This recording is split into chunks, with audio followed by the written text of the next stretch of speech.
comment section what stood out for you. And then I'm going to be walking us through what I have for today. You can just do that in 30 seconds to a minute.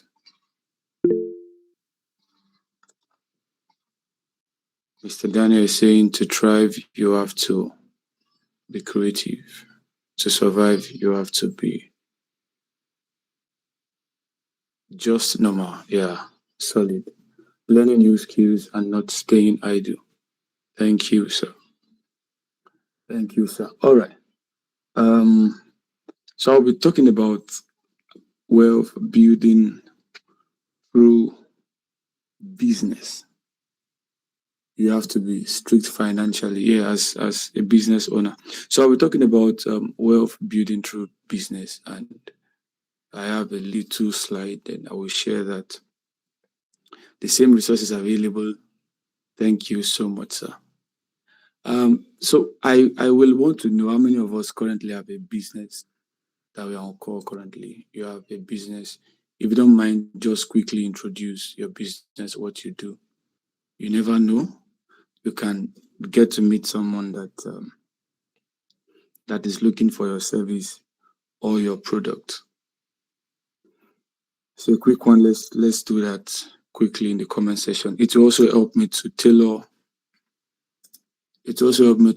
my examples. It also helped me to tailor my examples. If you are currently a business owner, regardless of the scale, prospective business owner, thank you, sir. What aspect of business are you looking into? What aspect of the business are you looking into? So it just helps me to tailor examples and just speak specifically.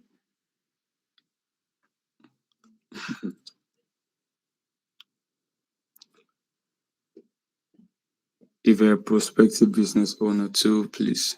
My name is Lawa Glorious. I'm a CEO of Golden Bite Cakes and Events. I am a baker and I'm into event decor, catering services. Awesome. Awesome. Amazing. Clothing and fashion and agriculture. Beautiful. VTU business.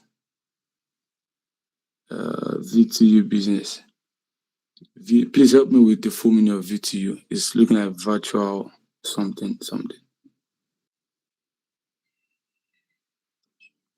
Still waiting for more because it's good. I want it to be practical as much as possible. Fashion designer, fashion stylist, and a fashion consultant. Awesome. Teresa event planning. Amazing. So we have 2 event planners currently in the room. We have a prospective business owner into fashion. So I can still say we have 2 fashion persons in the room. We have Agric. And okay, so this probably the other persons are shy to drop what they do or what they are planning to go into. CEO of Crown Luxury Enterprises, clothing, mixology and scent business. Beautiful. Madam Eleison, you are welcome, ma. Do you want to say 1 or 2 things, ma? Do you want to take over now? Oh no, thank you so much, Mr. Toby. Can everyone hear me? Yes, we can hear you loud and clear. Okay, thank you so much, Mr. Toby. I was going to say from Mr. Mordecai's session, when he talked about pressure. Oh my God, he's so correct in that aspect. Pressure. As a business owner, you will never grow from comfort. Never. I've never met any business that grew from comfort. You will never grow from comfort. You will grow from pressure. Believe me. And I think Mr. Ife can attest to that because I normally tell him, I think I told him sometime the beginning of this month, I said, mount pressure on me. If you tell me something and I've not done it, mount pressure until I do it. because honestly, you need that pressure. That pressure is what puts you in line, and it's what actually helps you to thrive. So thank you so much, Mr. Mordecai, for that session. It was such a beautiful session. Thank you so much. And Mr. Toby, I'm looking forward to your session. I'm really expecting. Thank you so much, sir.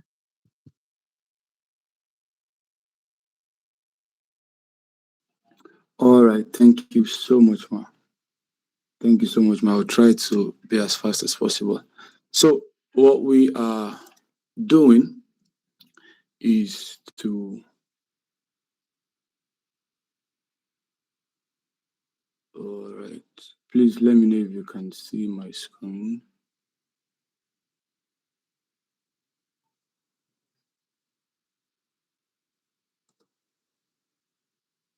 All right. Please, can you still see my screen? Just give me a thumbs up if you can. All right. Beautiful. So, I just wanted to know prospective business owners and current business owners. I don't know if you still feel free, you can tell us what you do, the business you own, the business you are looking forward to dive into. So while I'm still waiting for that, I want us to deal with one question, everybody on call.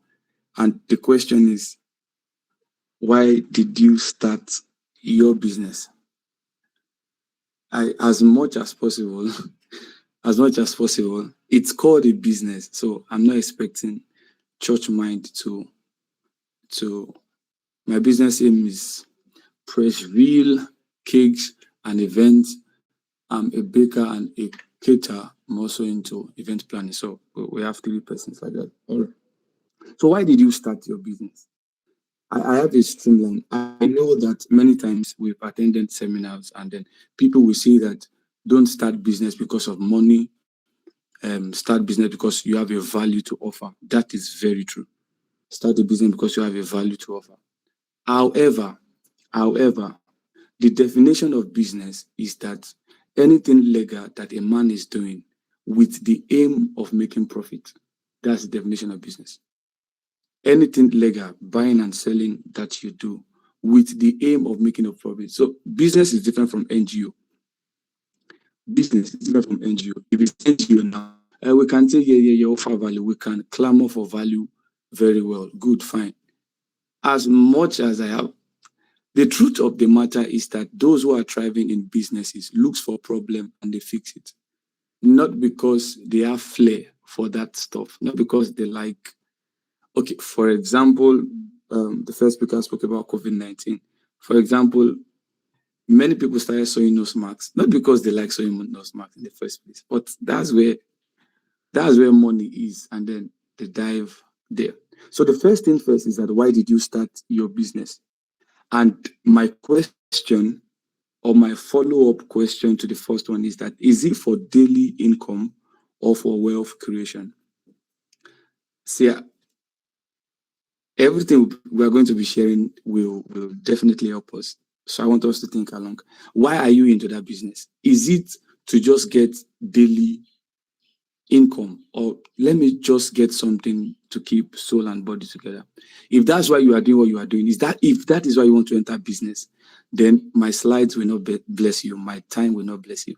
But if it is to create wealth, if you're having a global mindset, you are looking at a citadel, an organization, a legacy, then we are in for a ride.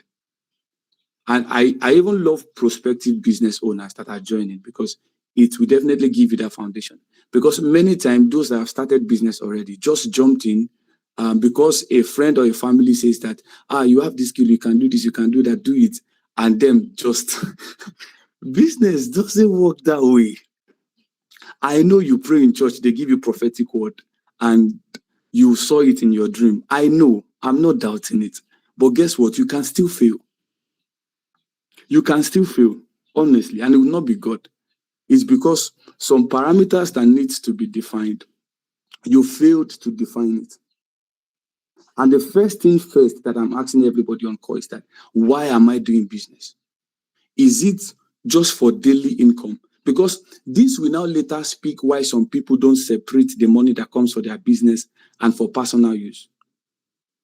because any money that just comes in like this, a person wants to bake a cake, and your profit out of that baking the cake is 100,000, and the person sends 70% of the money. You've already spent 100,000 of your profit. You are setting up yourself for failure already. You don't know the difference between revenue, cash flow, and profit. All right. Are we together? If we are together and we are ready to fire on, can I get as much as thumbs up? All right. So let's fire on.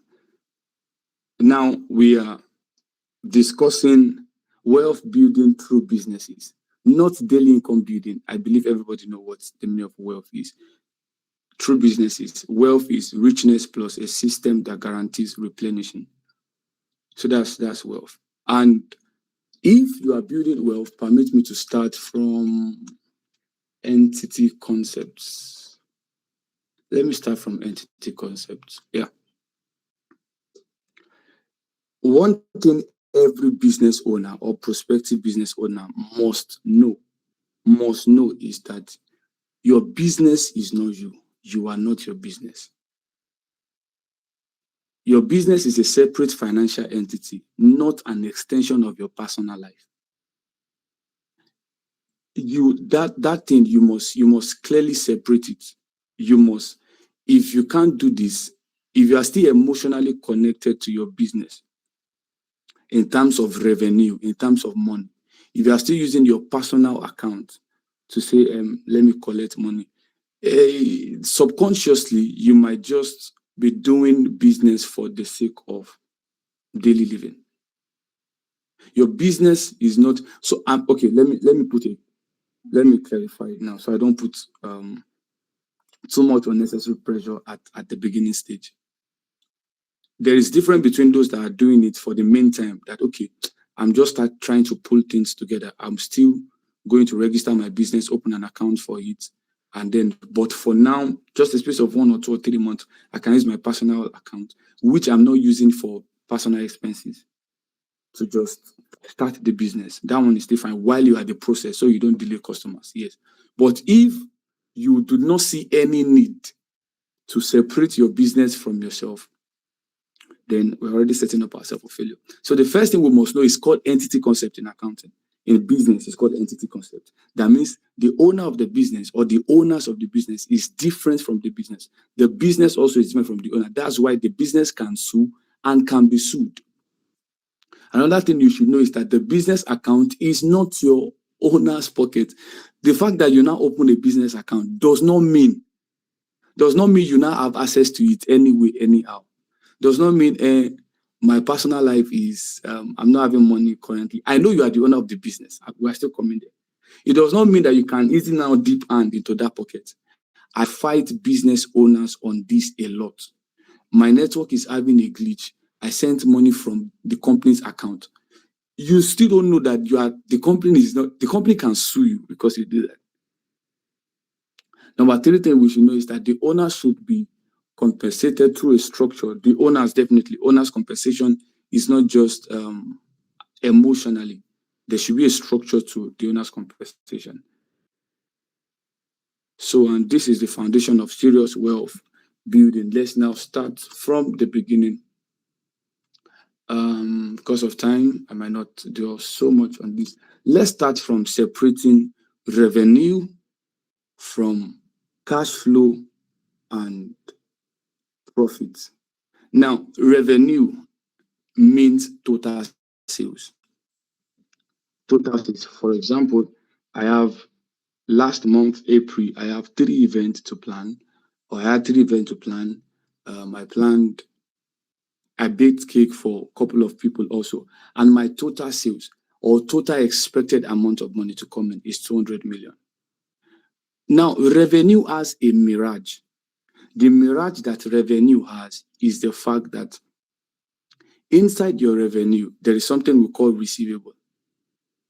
So if you are doing, for those that are in fashion business, also everybody, you know that at times customer will say that, okay, bake for me or sew this clothes, I will balance up at delivery.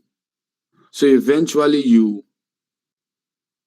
sold the clothes, the person paid you 70% of the money, and 30% is still hanging. In your own record as your company, you are not taking account of the 70% paid.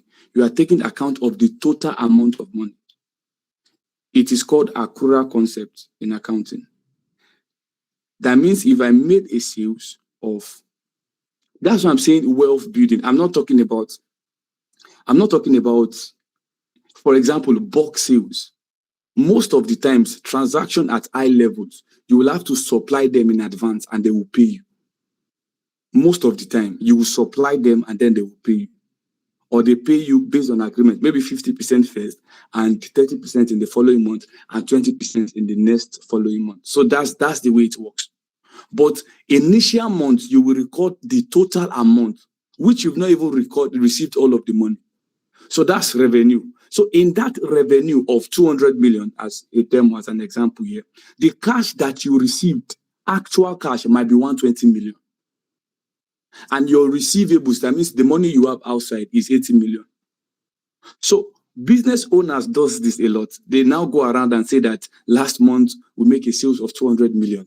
Honestly, as a finance person, I'm not concerned about that. Because there's something called bad debt. That 80 million is still probability. It might enter, it might not enter. So as a business owner, you don't plan on that revenue. You don't go ahead and make promises on that 200 million. Because there is a difference between revenue and your cash flow. And there's a difference between your cash flow and your eventual profit. So first thing first is that we make a sales of 200 million. Glory to God. But, Oga, how much is in our bank account? How much do we have? You know, like these people will say that a bird at hand is better than thousands in the bush. How much do we have in? So this is the first thing we must know. So revenue can include money customers have not paid. That's why sales can be impressive while cash remains weak. So your sales can be very impressive. Very, very, very impressive. But your cash, that means the actual amount you have, can be discouraging. Now let's talk about profits. Let me talk about cash flow first before I now talk about profits. Cash flow means the real money available for use. I'm begging every business owner or prospective business owner to pay attention to this. Cash flow is what will make you to at least survive. You know, first week I was speaking about, okay, don't survive, thrive. But it's a business that is surviving that cannot take it in Nigeria to thrive.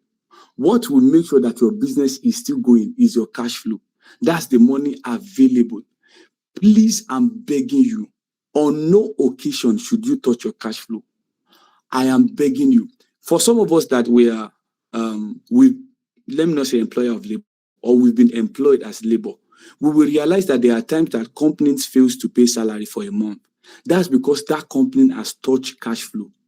What your cash flow are meant to cater for is the salaries of your employers, the rent of that place you are using, your suppliers, your loans, and then your operations. So if that money is on ground, guess what? There's no telling to how far you can go. But once you eat into that money, well, you just be crying for a miracle. Honestly.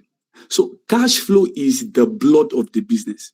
Is any company that is going global knows it. You don't touch your cash flows. I love what the first speaker said. He said, the greatest asset of any organization are the employees. If you like, go and buy the best machine. If you have bad operators, the machine will still not produce. So how do you now take care of the greatest asset that you have, which are people? It's by paying their salary. It's by paying their money as a company currently. The company pays salaries on the 22nd. On the 2nd, knowing that everybody should smile. That's how much they treat. In fact, when I came in as a contract staff for that company, I had to tell them that any 22nd that falls on Saturday and Sunday, it's not a business day. I'm not going to pay. But because the person that owns the business understand that as far as my employees are happy, he knows that the business is still running. As far as I'm able to pay my rent, I know that there's still a place. As far as that, those that are supplying me materials, I still have good credibility with them. Come on, I'm able to go. As far as if I have a loan and I'm servicing that loan and my operations, like we want to buy this, as far as those things are on ground, that's when you can even receive contract. So you don't, the fact, after revenue, we talk about cash. Yeah, that means revenue does not mean cash. Revenue means total sales. What cash means is what you have available. Then after that cash, dear business owner, you don't pay yourself from it. You don't. You don't. You don't say ah. The person that works very well also deserve the time of enjoyment. You are not going to build wealth that way. You are not. You are not. You are not. You are not going to. So I believe cash flow has been understood. So cash flow gives owners peace. It gives you peace. Again, I know a business, I know a company that I know two, actually, currently, two companies that the next 6 months' salaries of their staff is there. The next 6 months' salary. Please, I'm begging you. If you're a business owner, please think this way. The next 6 months' salary of their staff is there, locked up somewhere. Nobody's touching it. So the guy knows that for the next 6 months, let me just be looking for ways to thrive because surviving has been taken care of. And the way to take care of survivor is this cash flow.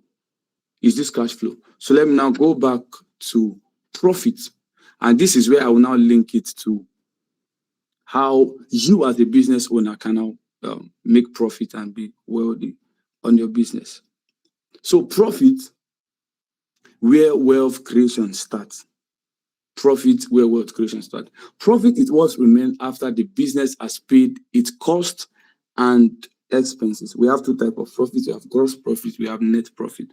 But the one we should focus on is net profit because, of course, as business owners, you might not have time to learn the nitty-gritty of accounting. It's just basic accounting. So profit is after you've taken care of your cash flow, and then what you now have left is what we call profit. Profit show whether the business is producing economic value. The real thing as a business owner that you are looking for is profit. For example, if you get to create a business and you don't work in that business as a CEO or COO or whatsoever OO that is there, you don't get to work in that company. You are just outside. And one day you call your CFO, that's your chief financial officer, and say, how much do we make our sales? He said 3 million. That's not what you are looking for. You are looking for how much is profit. That's what you are looking for. So if you ask your accountant, how much do we make our sales last month? And your accountant is telling you 200 million. How much do we have as profit? He's saying 80,000 naira. You know that something is wrong. Okay, we make sales of 200 million. We're having profit of 80,000 naira. What's going on? The first thing first, out of that 200 million of sales, how much are we having as receivables? Or how much do we have as cash? If it's okay, out of that 300 or 200 million, we're able to just do 50%. You already know that your receivable days, you have to reduce it.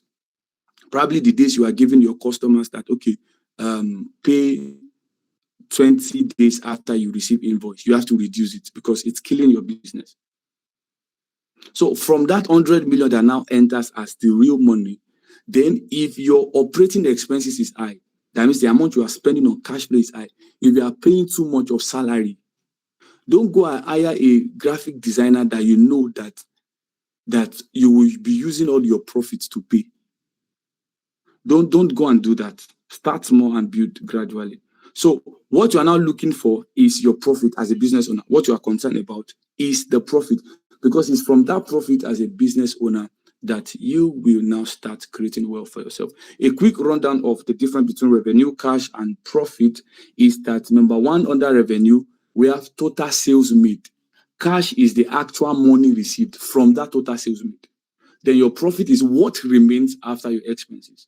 Again, revenue can include unpaid sales. That means it includes money that people have not paid you. Your cash is an amount available for use, and your profit can be on paper. Your profit can be on paper, not Oh my God. How will I explain this? I am sorry. Your profit can be on paper and not in your bank. You can make profits on paper and your account balance is saying something else. Why? Because you've already added receivables in your sales, money that you've not received. So you just make profit on paper in preparing financial statement, but in your accounts, you can still be tracking to work. So because of time, let me just move forward. I can share my slide later. I've talked about entity concept. Now the dangerous mistakes that business people make when you refuse to separate your business from personal life is that you are mixing personal and business money together. You are withdrawing emotionally. You are living on a revenue. I spoke on this. It's very, very bad. I beg you, don't live on revenue, live on profit. I beg you, I beg you, I beg you in the name of Jesus. I beg you in the name of Jesus. I've seen cases of business owners that clients will pay them and then they will now eventually not be able to deliver because they've spent the money. They are living on revenue. They've spent the money. For crying out loud, please don't let us add to the problem Nigeria has already. Let's not do that. A prospective business owner, a current business owner, don't live on revenue. Don't live on revenue, live on profit. And thank God I've said what profit is. Then funding lifestyle, inflation lifestyle, please don't do that. Now, as I round off, I want to believe I'm rounding off soon. Okay. Or I'll just run through it. Now, wealth extraction architecture. Now, you as a business owner, how do you now get rich? Because I spoke about it when I started, that the reason why you are starting a business is with the aim of making profit. That's the aim. That's the aim. Okay? Don't go and be offering value that is not paying you at the end of the day. You will know that people are not nice. Don't go and be saying, I should take my time. Okay, thank you so much. Don't go and be offering value and say, in business, what you do is to, I've heard that thing a lot and a lot. By God's grace, as God grant us the time privilege, there are many things we will demystify. There are popular assumptions that they are not true. Popular assumptions that they are not true. That indeed you are solving problems, but in your solving problem, it is not bad to aim for profit. The first speaker, Mr. Mordecai, was talking about how you should not beat yourself low. Don't do that. It's not by force that your friend and family should afford your service. Don't do that. And again, as a business owner, don't employ the person you cannot sack. Don't employ the person you cannot sack. Remember, we said that your greatest asset as a business owner are people working for you or people working under you. So if you now go and employ your brother or your in-law and the person is to resume by 8, the person is now coming by 10, you already know that your business is a setup for whatever it is. So now, wealth extraction architecture, you as a business owner, the purpose of starting this business is that you want to make profit. You want to make money. But what I've spoke about earlier on is how the business should do it on its own. So how do you now withdraw? How do you now get benefit from, yes, you're offering value, but how do you get benefit from it? Number one architecture you can employ or deploy is salary. You can pay yourself. And salary works for those that are still in the business, those that are working in the business. For example, you started the business, you are the chief operating officer or the chief marketing officer or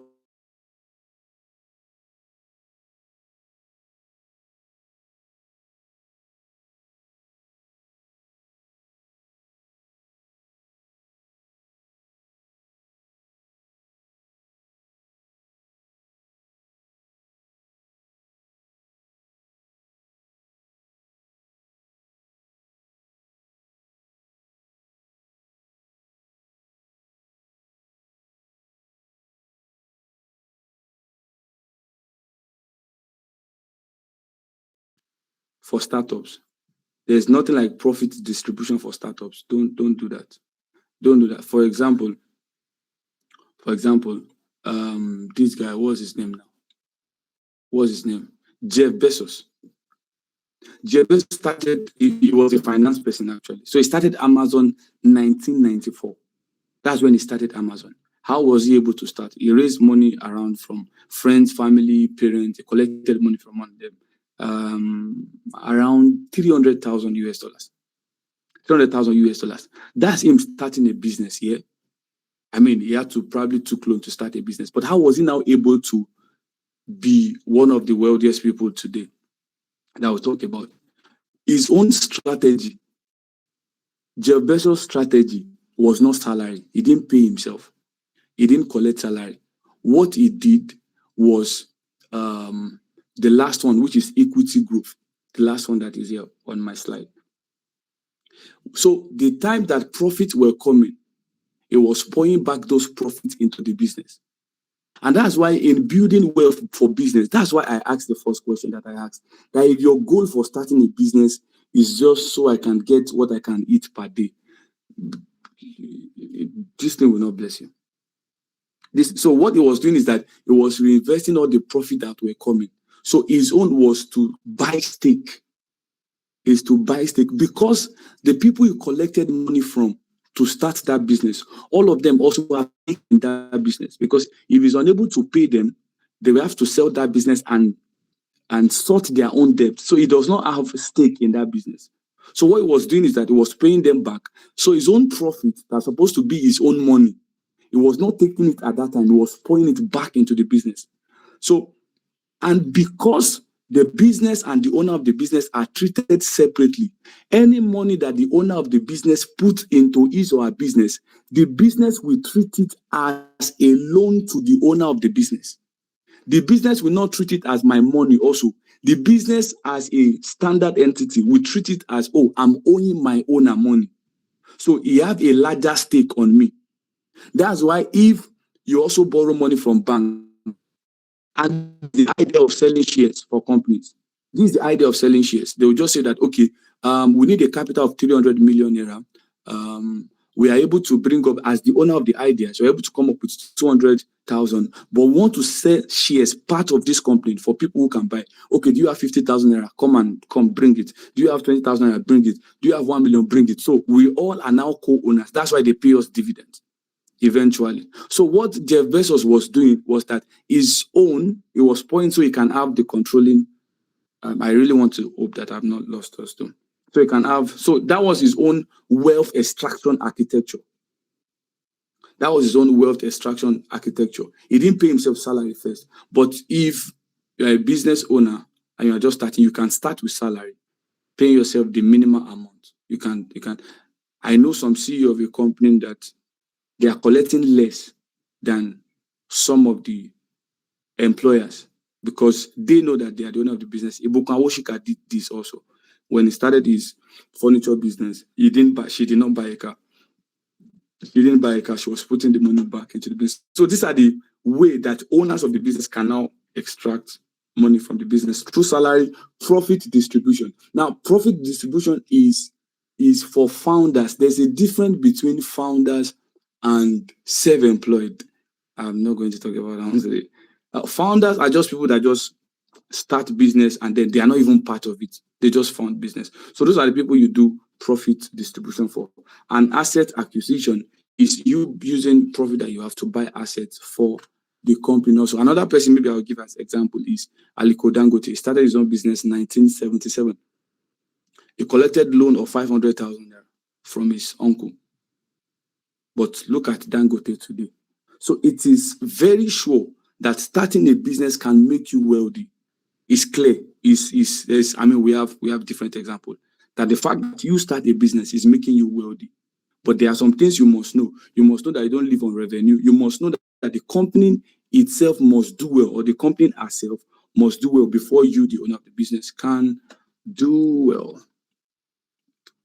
So this is smart profit structure from profit. I won't speak about this. And short-term versus long-term wealth. Short-term thinking is that you chase lifestyle quickly. Short-term thinking in business is that, for example, you made a sales you've never made in your life, or you get a profit you've never gotten in your life. And the next thing is that you are now buying the next cloth you want to buy. You are withdrawing from the business aggressively. That is very bad. It's going to affect your cash flow. You prioritize appearance. You want instant enjoyment. Rather, do this long-term thinking. Retain earnings. What retain earnings means that you retain your profits. Retain it. Retain that your earnings. That is the only way you can now see business opportunities and thrive. That's the only way you can tie capital down.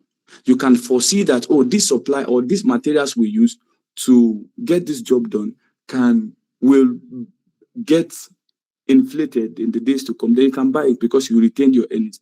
Then you build assets. Primary asset is people. Primary asset is people. You build assets, then you build physical asset also. Then you protect your cash flow. Very important. Protect your cash flow. Very, very important. Then you invest consistently. Then you scale patiently. One of the good ways to scale is partnership. If you want to scale, look for someone that you can partner with. Is a very beautiful way to scale. So profitable business, protect cash flow, retain profits. Yep. I spoke about all this also. All right. Thank you so much. Oh my God. I hope I didn't take too much time. Thank you so much. I really, really hope this blessed you. Madam L. Sin can fire on. My God. Wow. That was so beautiful, Mr. Toby. Thank you so much. That was so, so, so beautiful. Hi. It was so beautiful. Honestly, it was. Okay. Thank you guys so much. Thank you, Mr. Tobiloba. Thank you, Mr. Mordecai. Do we have any questions? I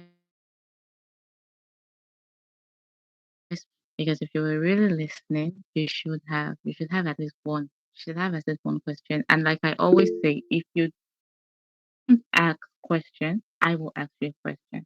So okay. Mr. Daniel, you can unmute. You can unmute and ask your question. Okay, so good afternoon, everybody. Good afternoon, Mama Alison. Thank you for this. So I think Satobi mentioned that one major part you must see as business owners, either current business owners or prospective business owners, is the place of separating your business, treating your business as a separate identity. So my question is as touching content creators, or personally, or touching persons whose businesses are their personal lives.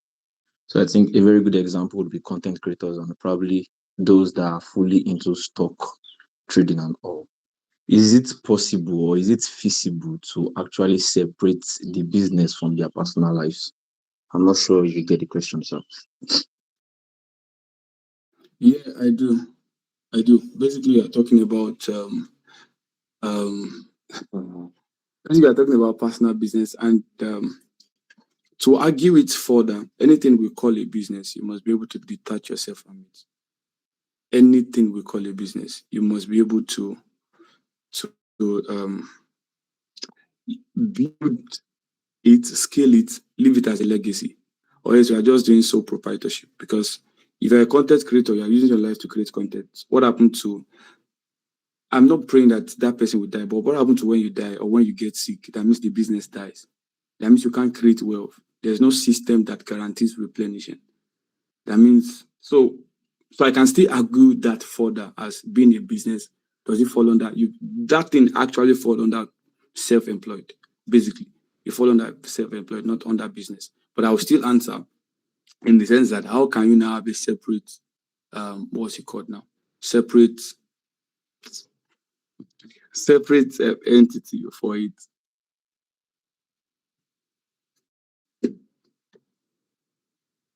There's no way, my brother. Just know that if it's you, if it's yourself, you are the business, you are self-employed, and it's you, chop your money as you want. Live large, live. For stock traders, those things are investments. They are not a business. Investment in the sense that you get your money, you put it there. If you do a daily trading or you do buy, hold, and sell, it's personal investment. unless if you now want to set up a firm for it, a firm for stock traders or forex traders. You want to set up a firm whereby you probably teach people.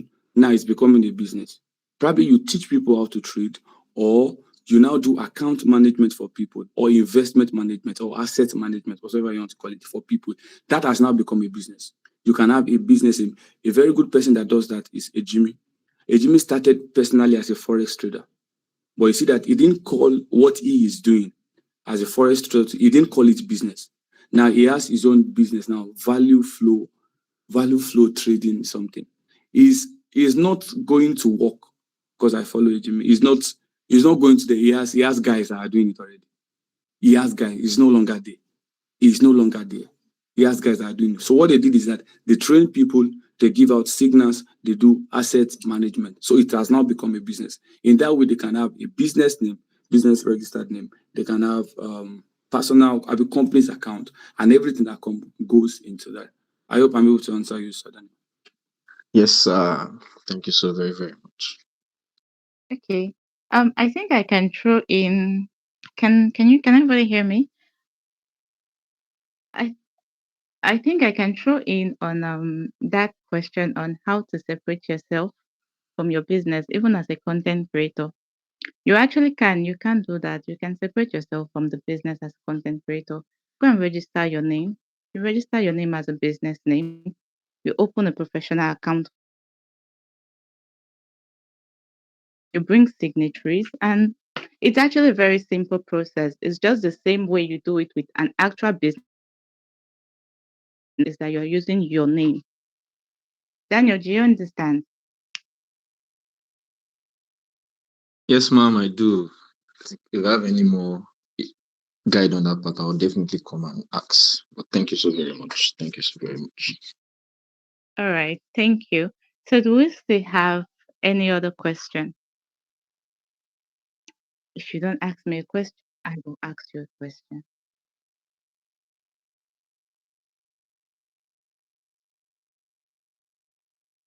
Mr. Ife, do we have any question?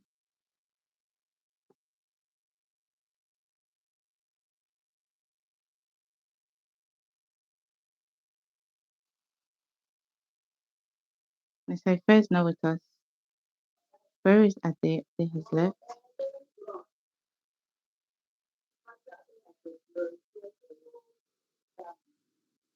Mr. Ife, are you with us? Okay, do we have any question?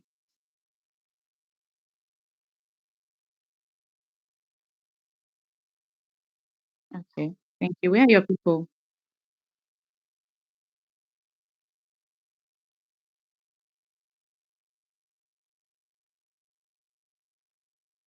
All right, no problem. Thank you very much, Mr. Ife.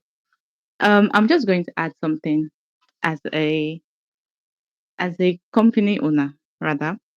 I'm just going to add something. I will advise you as a business. I know they usually say start where you are with what you have.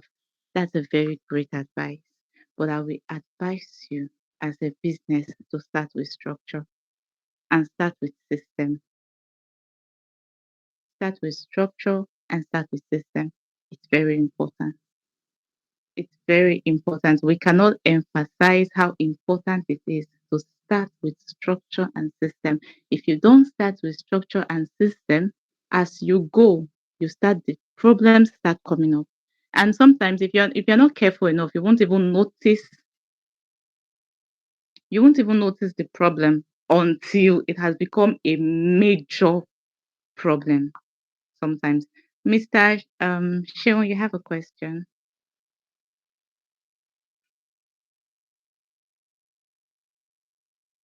Okay, let me see if I can read that out. What do you advise concerning separation of accounts, having multiple accounts, especially so cash flow isn't touched? Is the only alternative using one account and being disciplined about it, or is there another method? Okay, sir. Mr. Toby, over to you, sir. Yeah, you said it, sir. The best advice is to have multiple accounts. The best account. So from your You already know how much you, if there is a standard amount you quote for your profit margin on the cost of your sales. There's a standard amount. Okay, for example, this might not be a blanket rule for everybody now. Um, let's say you receive a revenue. There might be an account. Actually, there should be an account used for revenue. Just like customers, all your customers have it already. That's your standard account that receive all the money. Once the money comes in, um, as a business owner, if you are the one managing the account, you already know that okay, 70% of this money or a percentage of this money is for operating expenses, which is, let me call it cash flow. This is for cash flow. It's for cash flow. This is for investment. So you take this a percentage out for investment. So you can have multiple accounts. So you can have so but there's one account that the money is coming in into. So as the money comes to the account, percentage goes into those different accounts. So it ensures that first thing first, your cash flow is saved, is not touched, and then investment is saved, is not touched. Yeah. Thank you, sir. That was very beautiful answer. Okay, thank you. I hope you've learned today. Please react if you've learned something today. Let's celebrate our speakers, Mr. Mordecai and Mr. Tobiloba. This was a really beautiful session. It was very impactful. And the speakers are also celebrating themselves. It was a really beautiful session, and I learned a lot. Even as a business owner, I learned a lot. Thank you so much, everyone, for coming. Thank you so, so much for coming.